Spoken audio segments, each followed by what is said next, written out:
আমার ঘরের দরজা ভাই লাতে দিছে, লাতে দেওয়া আমি দরজা খুলছি আর তারা ঠাম ঠাম করে তিনজন ঢুকে গেছে। তিনজন, একজন হলো কালা ইমরান, একজন হলো রহমান, আর একজন হলো রুবেল। এরা তিনজন আমার ঘরে ঢুকে গেছে। এনসিবি করছে, এনসিবি 7-8 জন মিরামু। এরা আমার স্বামী আর আমি জালমুড়ি খাইতেছি।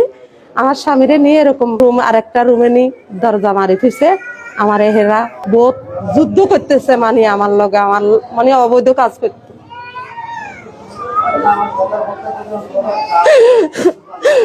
এর মানে এরপরে আমি দিতে চাই না, জোর করে একবার গেছে, এরপরে চলে গেছে। এরপরে সকালবেলা 6:30-6টার সময় আবার আইছে, 8-10 জন মিলে আইছে। আমার ঘরের দরজা ভাঙছে, মেন ঘরের দরজা ভাঙছে, ভাঙ্গি চুরি দেখ দেখছি সব ভাঙ্গা। এরপরে আমারে ঘরে ঢুকছে, ঘরে ঢুকি আমারে বার করে এলাইছে। আমার কলা চাদরি আমারে শেষরাইয়া আমার স্বামীর একদিকে বার করছে, আমার একদিকে বার করছে। শাপলা গলিত ভোট দিছ, শাপলা গলিত ভোট কেন দিলি?